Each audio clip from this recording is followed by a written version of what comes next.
The purpose of this video is to give a brief introduction to a SPICE tool, specifically LTspice. SPICE programs are a class of programs that can simulate the response of an electrical circuit. Most SPICE programs have a graphical interface that allows the user to draw schematics. LTspice is one such program. In this introductory video, you'll learn how to draw a basic schematic and do a DC simulation. The handout corresponding to this video can be found in the links below the video. To begin, we need to open LTspice. This is done by going to the Start menu, typing LTspice into the search entry, and pressing Enter. Once you have opened the program, you will see a startup screen. Go to File and New Schematic. The blank background is the default schematic background. It is often helpful to have a grid to align parts. This can be activated by going to the View menu and selecting Show Grid. The schematic that we're going to construct consists of a DC voltage supply, 2 resistors, and a current source. The schematic for this circuit is on the second page of the SPICE handout. To add parts to the schematic, we have a couple of options. The top menu bar has the option to add some specific components in addition to a general Add Parts icon. Additionally, parts can be added using the Edit menu. There are also several shortcuts for adding parts once you are more familiar with the program. For instructional purposes, we will add parts 3 different ways. To begin, let's add the 24-volt DC power supply. This can be found by clicking on the Edit tab and selecting Components. We then select Voltage and click Place. Then move the source to where we want the part to be placed and left-click. Pressing Escape will stop placing voltage sources. Next, we want to change the value of the voltage source to 24 volts.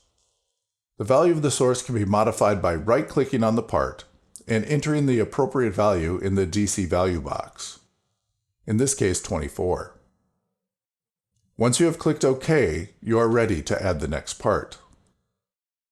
I will add the current source by using the P shortcut. P is a shortcut for parts. After pressing P, select Current and click Place. In order to orient the source pointing up, use Ctrl R. The part can then be placed by left-clicking. Press Escape to end the Place Current Source mode. This is to be a 2 amp source. The value can be edited by right-clicking on the part and entering 2 for the value and clicking OK. If we click on the resistor icon in the menu bar, we can place a resistor. The first resistor needs to be reoriented using Ctrl R. Alternatively, a resistor can be placed by pressing the letter R. Place the resistors in the schematic using Ctrl R when necessary to reorient the part. For aesthetic purposes, when placing parts, they should be fairly uniform in spacing. They should also not be too close to each other, nor too far apart from each other. A rule of thumb I use when drawing schematics is to place parts at a right angle to each other, with enough space that no text overlaps. The component values for the resistors can be edited by right-clicking on the parts.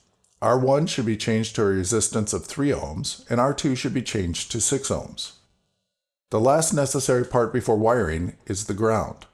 A ground is necessary in all schematics. This provides a reference node for the simulator. To obtain a ground, simply press G. Place the ground by left-clicking and then press Escape to end the placement mode. Wiring can be accomplished by clicking on the toolbar item for wiring or by pressing the letter W.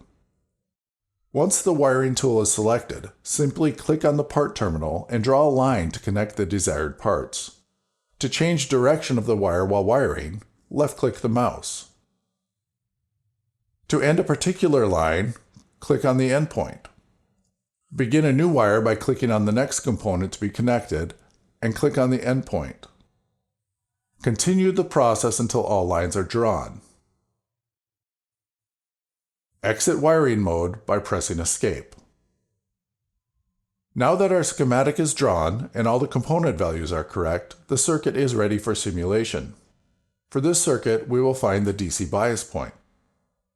To begin, click on the Simulate tab and select the Configure Analysis. For DC simulation, select the DC OP PNT tab. That's DC operating point. Click OK and place the .op directive on the schematic. The circuit can then be simulated by going to the Simulate tab and clicking on Run Pause. A dialog will then open displaying the resultant voltages and currents. We can also have the voltages appear in the schematic by clicking on the nodes that we are interested in. Now the 24 volts and the 20 volts both appear on the schematic at the respective nodes. Once you are comfortable with the process for creating a schematic and doing a DC analysis, you are ready to move on to more complicated circuits and simulations.